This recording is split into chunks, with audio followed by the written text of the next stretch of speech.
എല്ലാവർക്കും സ്വാഗതം. വളരെ സമയമൊന്നും കളയാതെ നമുക്ക് നേരെ കാര്യത്തിലേക്ക് പോവാം. LKG to PhD എന്ന് പറയുന്ന ഈ ഒരു സീരീസ് അല്ലെങ്കിൽ ഈ ഒരു രീതിയിൽ ഞാൻ പഠിക്കാൻ ഉദ്ദേശിക്കുന്ന ഒരു സംഭവം എന്ന് പറയുന്നത് വളരെ സിമ്പിൾ ആയിട്ട് നിങ്ങൾക്ക് എന്താണ് ട്രേഡിംഗ് അല്ലെങ്കിൽ എന്താണ് സ്റ്റോക്ക് മാർക്കറ്റിൽ നടക്കുന്നത് എന്നുള്ളത് വളരെ ക്ലീൻ ആയി പറഞ്ഞാലുള്ള ഒരു ഉദ്ദേശമാണ്.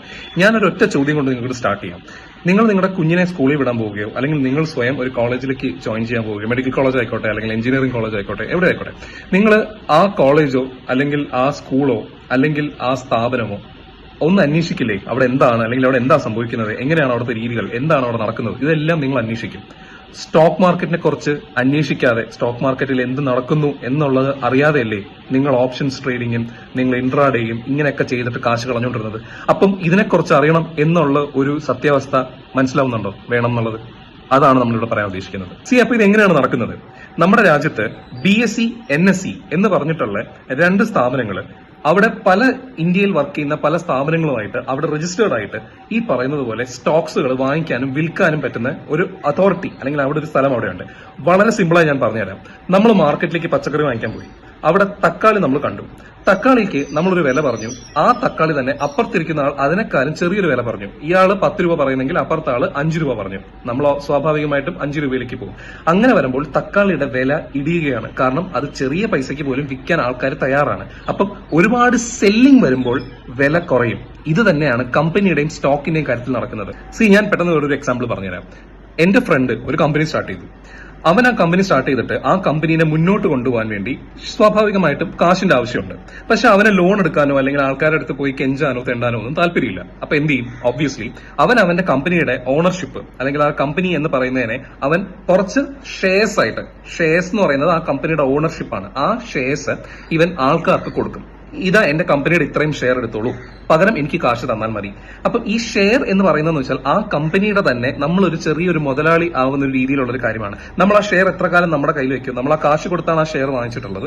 ആ ഷെയർ നമ്മുടെ കയ്യിൽ എത്ര കാലം ഉണ്ടാകുമോ, കമ്പനി വളരുന്ന അനുസരിച്ച് നമ്മൾ 10 രൂപ ഇട്ടാണ് ഈ ഷെയർ വാങ്ങിച്ചെങ്കിൽ ഇന്ന് കമ്പനിയുടെ ആസ്തി അതിനേക്കാളും കൂടുമ്പോൾ ഈ ഷെയറിന്റെ വാല്യൂ അതിനനുസരിച്ച് കൂടും.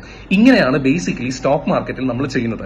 നമ്മൾ വളരുന്ന ഇൻസ്റ്റിറ്റ്യൂഷൻസ് അല്ലെങ്കിൽ വളരാൻ സാധ്യതയുള്ള ഇൻസ്റ്റിറ്റ്യൂഷൻസിന്റെ ഷെയർസ് നമ്മൾ വാങ്ങി വെക്കുകയും അത് വാങ്ങിച്ചു വെച്ച് കമ്പനി മുന്നോട്ട് വളർന്നു കഴിയുമ്പോൾ നമ്മൾ ആ ഷെയർസിന്റെ വാല്യൂ അല്ലെങ്കിൽ അസറ്റ് വാല്യൂ കൂടുമ്പോൾ നമ്മൾ ഇത് വിറ്റ് കഴിയുമ്പോൾ അന്ന് ഈ വാല്യൂ അല്ലെങ്കിൽ ഇന്ന് ഞാൻ 5 രൂപയ്ക്ക് വാങ്ങിച്ച സാധനം ഒരു വർഷം കഴിഞ്ഞതിന് ശേഷം 100 രൂപയ്ക്ക് വാങ്ങിക്കാൻ അപ്പുറത്തൊരാളുള്ളപ്പോൾ മാത്രം ഞാൻ ഇത് വിൽക്കുമ്പോൾ അല്ലെങ്കിൽ ആ ഷെയറിന് ആ പവർ ഉള്ളപ്പോൾ ഈ 100 രൂപ എനിക്ക് കിട്ടും. എന്ന് പറഞ്ഞാൽ 90 രൂപ എനിക്കിവിടെ ലാഭമായി.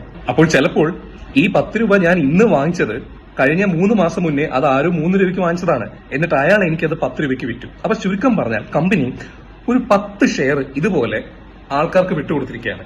ഈ 10 ഷെയറുകൾ ആൾക്കാരുടെ ഇടയിൽ വാങ്ങുകയും വിൽക്കുകയും സംഭവിച്ചുകൊണ്ടിരിക്കുകയാണ്.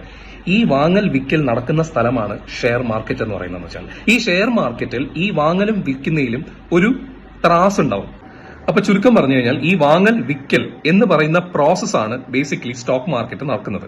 ഇനി എന്താണ് സ്റ്റോക്ക് എന്ന് പറയുന്ന ഒരു സാധനം? ഒരു കമ്പനി നിങ്ങൾ എടുക്കുകയാണെന്നുണ്ടെങ്കിൽ ആ കമ്പനീനെ നമ്മൾ 10 ഡിവൈഡ് ചെയ്യാണ്. ഈ 10 ഡിവൈഡ് ചെയ്യുന്ന കമ്പനീനെ 10 ഓണർഷിപ്പാണത്.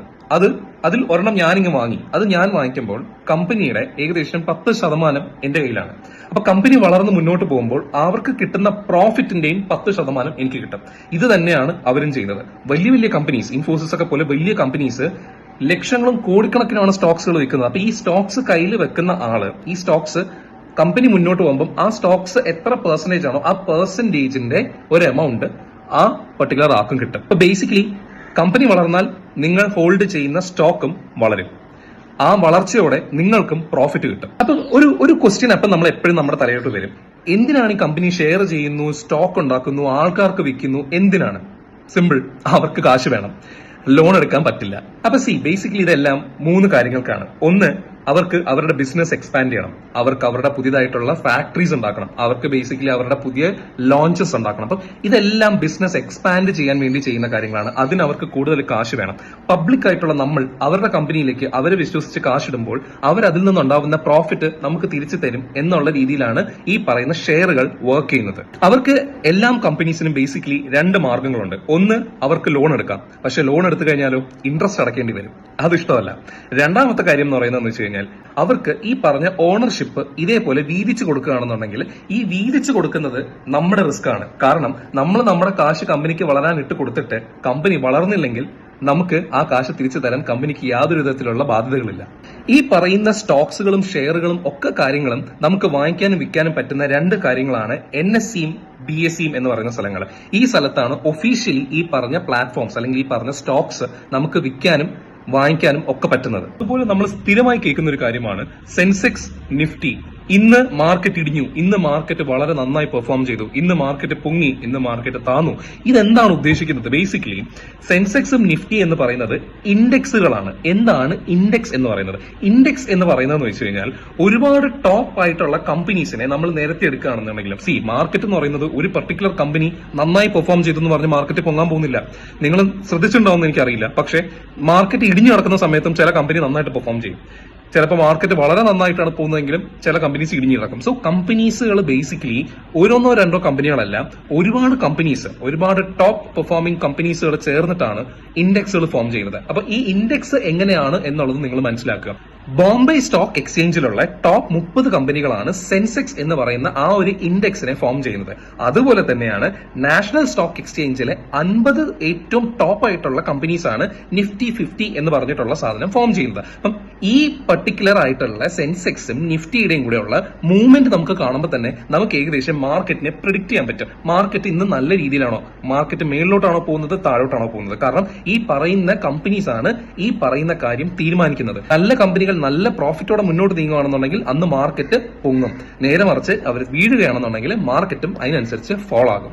അപ്പോൾ സെൻസെക്സും നിഫ്റ്റിയും എന്ന് പറയുന്നതെന്ന് വെച്ച് കഴിഞ്ഞാൽ മാർക്കറ്റിന്റെ പെർഫോമൻസ് കാണിക്കുന്ന ഇൻഡെക്സുകളാണ്. പിന്നെയുള്ള നമ്മുടെ ഏറ്റവും വലിയൊരു ചോദ്യം എന്ന് പറയുന്നത് എന്താണ് IPO? എല്ലാ ആൾക്കാരും IPO വാങ്ങിക്കണം എന്ന് പറയുന്നത് നമ്മൾ കേൾക്കുന്നുണ്ട്. പക്ഷെ എന്താണ് IPO എന്ന് പറയുന്നത് ഇനീഷ്യൽ പബ്ലിക് ഓഫറിംഗ് എന്നാണ്. ഇനീഷ്യൽ പബ്ലിക് ഓഫറിംഗ് എന്ന് പറയുന്നത് എന്താണ്? ബേസിക്കലി ഒരു കമ്പനി, ഞാനൊരു കമ്പനി ഇറക്കുകയാണെന്നുണ്ടെങ്കിൽ എനിക്ക് പബ്ലിക് ഫണ്ട്, ഞാൻ നേരത്തെ പറഞ്ഞതുപോലെ പബ്ലിക് ഫണ്ട് എടുക്കണം എന്നുണ്ടെന്നുണ്ടെങ്കിൽ ഞാൻ എന്റെ കമ്പനി IPOക്ക് ലിസ്റ്റ് ചെയ്യും. അപ്പൊ IPO ഫസ്റ്റ് ഞാൻ ലിസ്റ്റ് ചെയ്യുമ്പോൾ വിശ്വാസമുള്ള ആ പബ്ലിക് ഞാൻ കൊടുത്ത ഷെയർസ് വാങ്ങിക്കുകയും എന്റെ കമ്പനിയുടെ ടോട്ടൽ നെറ്റ് അസറ്റ് വാല്യൂ പൊങ്ങുകയും ചെയ്യും. ഇതാണ് ബേസിക്കലി ചെയ്യുന്നത്. ഇത് അതിന്റെ അർത്ഥം കമ്പനി പ്രൈവറ്റ് ആക്കുക എന്നുള്ളതല്ല. അതിനർത്ഥം പബ്ലിക്കിന് ഈ പറഞ്ഞ ഷെയർസ് വാങ്ങിക്കാൻ പറ്റും എന്നുള്ളതാണ്. അപ്പം എനിക്ക് തന്നെ അത് ഡിസൈഡ് ചെയ്യാൻ പറ്റും. എനിക്ക് എന്റെ ഷെയർസ് ഞാൻ ഇത്ര രൂപയ്ക്കാണ് വിൽക്കുന്നത്. ഇത് ഞാൻ NSEയിലോ BSEയിലോ പോയി ഞാൻ അപ്ലൈ ചെയ്യുമ്പോൾ NSE BSE എന്റെ കമ്പനിയുടെ ബാക്കി കാര്യങ്ങളെല്ലാം നോക്കിയിട്ട് അവരൊരു മൂല്യം അതിന് നിർണ്ണയിക്കും. അപ്പോൾ ഇതിൽ അത് തന്നെയാണ്. കാരണം IPO ആയിട്ട് ആദ്യമായി ആ കമ്പനി വരുന്ന സമയത്ത് ഏറ്റവും ചെറിയ പ്രൈസിലായിരിക്കും ആ കമ്പനി സ്റ്റാർട്ട് ചെയ്യേണ്ടാവുക. പക്ഷെ അത്യാവശ്യം കേട്ടിട്ടുള്ള ഒരു കമ്പനി ആണെന്നുണ്ടെന്നുണ്ടെങ്കിൽ ആ കമ്പനിയുടെ ഗ്രോത്ത് വളരെ ഡ്രാസ്റ്റിക് ആയിട്ട് മുന്നോട്ട് പോവുകയും ആ ഡ്രാസ്റ്റിക് ആയിട്ടുള്ള ആ കമ്പനിയുടെ മുന്നോട്ടുള്ള ചാട്ടത്തിൽ നമ്മൾ ഇട്ടിരുന്ന നമ്മുടെ ഇനീഷ്യൽ എമൗണ്ടിനെക്കാളും കൂടുതലായിട്ടുള്ള പ്രോഫിറ്റ് നമുക്ക് കിട്ടാനുള്ള സാധ്യതയുണ്ട്. ഷെയർസിന്റെ വാല്യൂ അവിടെ കൂടും. സോ ബേസിക്കലി IPO എന്ന് പറയുന്നത് ആദ്യത്തെ ചാൻസ് ആണ് ആ കമ്പനിയിൽ നമ്മൾ ഫസ്റ്റ് ആയിട്ട് ഷെയർ വാങ്ങിച്ച് ഇൻവെസ്റ്റ് ചെയ്യുന്നു എന്ന് പറയുന്നത്. ഇതിലുള്ള ഏറ്റവും ഇമ്പോർട്ടന്റ് ആയിട്ടുള്ള ചോദ്യമാണ് എന്താണ് ഡിമാറ്റ് അക്കൗണ്ട് എന്ന് പറയുന്നത്. ഡിമാറ്റ് അക്കൗണ്ട് എന്ന് പറയുന്നത് സാധാരണ ഒരു ബാങ്ക് അക്കൗണ്ട് പോലത്തെ ഒരു അക്കൗണ്ട് പോലെ തന്നെയാണ്. പക്ഷെ ആകെ ഒരു വ്യത്യാസം മാത്രമേ ഉള്ളൂ. ബാങ്ക് എന്ന് പറയുന്നതെന്ന് വെച്ച് കഴിഞ്ഞാൽ നിങ്ങളുടെ കാശാണ് അവിടെ സ്റ്റോർ ചെയ്യുന്നത്. നേരെ മറിച്ച് ഡിമാറ്റ് അക്കൗണ്ട് എന്ന് പറയുന്നത് നിങ്ങളുടെ ഷെയർസ് ആയിരിക്കും അവിടെ സ്റ്റോർ ചെയ്യുന്നത്. ഒരു ഡിമാറ്റ് അക്കൗണ്ട് അത് നിങ്ങൾക്ക് ഇന്ത്യയിൽ പല പ്ലാറ്റ്ഫോംസ് ഉണ്ട്. ഗ്രോ ഉണ്ട്, സിറോദ ഉണ്ട്, അങ്ങനെ ഒരുപാട് വലിയ വലിയ പ്ലാറ്റ്ഫോംസ് ഉണ്ട്. ഈ പ്ലാറ്റ്ഫോമിൽ നിങ്ങൾ ഈ പറയുന്ന ഡിമാറ്റ് അക്കൗണ്ട് ഉണ്ടാക്കി വെക്കുമ്പോൾ ഇത് നിങ്ങളുടെ ഒരു ഡിജിറ്റൽ ലോക്കർ പോലെ, ഈ ഷെയറുകൾ വാങ്ങിച്ചു വെക്കുന്ന ഒരു ഡിജിറ്റൽ ലോക്കർ പോലെയാണ് അത് അവിടെ മെയിൻറ്റെയിൻ ചെയ്യുന്നത്. അപ്പോൾ ഇന്നത്തെ നമ്മുടെ മെയിൻ ആയിട്ടുള്ള പഠിത്തം എന്ന് പറയുന്നതെന്ന് വെച്ച് കഴിഞ്ഞാൽ എന്താണ് സ്റ്റോക്ക് മാർക്കറ്റ് എന്നുള്ളത് നമ്മൾ പഠിച്ചു, എന്താണ് കമ്പനി ഷെയർസും അതിന്റെ ഓണർഷിപ്പും എന്താണെന്നുള്ളത് നമ്മൾ പഠിച്ചു, കമ്പനി ഇഷ്യൂ ചെയ്യുന്ന ഷെയർസ് എന്താണ്, എങ്ങനെയാണ് പൈസ അത് റേസ് ചെയ്യുന്നത് എന്നുള്ളത് നമ്മൾ പഠിച്ചു, NSE എന്താണ്, BSE എന്താണ് എന്നുള്ളത് നമ്മൾ എന്താണെന്നുള്ളത് പഠിച്ചു, ട്രേഡിംഗ് പ്ലാറ്റ്ഫോംസിനെ കുറിച്ചുള്ള ബേസിക് ഐഡിയ നമ്മൾ എന്താണെന്നുള്ളത് മനസ്സിലാക്കി, ഇൻഡെക്സ് എന്ന് പറയുന്ന നിഫ്റ്റി, സെൻസെക്സ് ഇങ്ങനത്തെ സാധനങ്ങൾ എന്താണെന്നുള്ളത് നമ്മൾ മനസ്സിലാക്കി, IPO എന്ന് പറയുന്നത് എന്താണെന്നുള്ളത് നമ്മൾ മനസ്സിലാക്കി, ഡിമാറ്റ് അക്കൗണ്ട് എന്താണെന്നുള്ളത് നമ്മൾ മനസ്സിലാക്കി. ഡിമാറ്റ് അക്കൗണ്ട് എങ്ങനെ ഉണ്ടാക്കുന്നു എന്ന് പറയുന്നത് വളരെ സിമ്പിൾ ആയിട്ടുള്ള, നിങ്ങൾ യൂട്യൂബ് വീഡിയോസ് കണ്ടു കഴിഞ്ഞാൽ നിങ്ങൾക്ക് മനസ്സിലാവും. ഗ്രോയിലോ അല്ലെങ്കിൽ സിറോദയിലോ അപ്സ്റ്റോക്സിലോ എവിടെയെങ്കിലും കയറി നിങ്ങൾക്ക് ഒരു ഡിമാറ്റ് അക്കൗണ്ട് വളരെ എളുപ്പമാണ്. നിങ്ങളുടെ ആധാറും നിങ്ങളുടെ പാൻ കാർഡ് മാത്രം ഉണ്ടെങ്കിൽ തന്നെ നിങ്ങൾക്ക് എളുപ്പത്തിൽ ഒരു ഡിമാറ്റ് അക്കൗണ്ട് ഉണ്ടാക്കാൻ പറ്റും. നിങ്ങൾ അത് കയറി നോക്കിയാൽ മതി, നിങ്ങൾക്ക് അത് മനസ്സിലാവും. വളരെ എളുപ്പത്തിൽ തന്നെ അത് നിങ്ങൾക്ക് ഉണ്ടാക്കാൻ പറ്റുന്നതേ ഉള്ളൂ.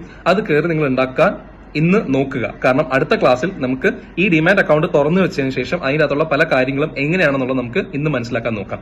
നേരത്തെ ഞാൻ പറഞ്ഞതുപോലെ ശരിക്കും ഒരു ബുക്കും പേനയും ശരിക്കും വെച്ചോളൂ. കാരണം ഞാൻ പറയുന്ന പോയിന്റ്സുകൾ നിങ്ങൾ അവിടെ എഴുതിയെടുത്തു കഴിഞ്ഞാൽ പിന്നീട് നമുക്കത് റിവൈസ് ചെയ്യാനും പെട്ടെന്ന് എല്ലാം കൂടെ ഓരോ തവണ കാണാനും ഇത്രയും വീഡിയോ ലെങ്ത്തിൽ നിന്ന് കാണേണ്ട ആവശ്യം പിന്നീട് ഉണ്ടാവില്ല. നിങ്ങൾ ആ പോയിന്റ്സ് മാത്രം നോക്കിക്കഴിഞ്ഞാൽ തന്നെ നിങ്ങൾക്ക് മനസ്സിലാവും. കാരണം ഈ സീരീസ് മുന്നോട്ട് പോകുമ്പോൾ ഓരോ വീഡിയോയും വീണ്ടും വീണ്ടും കാണാൻ നിങ്ങൾക്ക് ബുദ്ധിമുട്ടായിരിക്കും. അപ്പം ഞാൻ പറയുന്നത് ആ പോയിന്റ്സ് നിങ്ങൾ എഴുതിയെടുത്തു കഴിഞ്ഞാൽ ആ പോയിന്റ് മാത്രം നിങ്ങൾക്ക് കണ്ടാൽ മതി. LKG to PhD യുടെ സ്റ്റോക്ക് ഡിസ്കഷൻസിന് ലൈക്ക് ചെയ്യുക, സബ്സ്ക്രൈബ് ചെയ്യുക.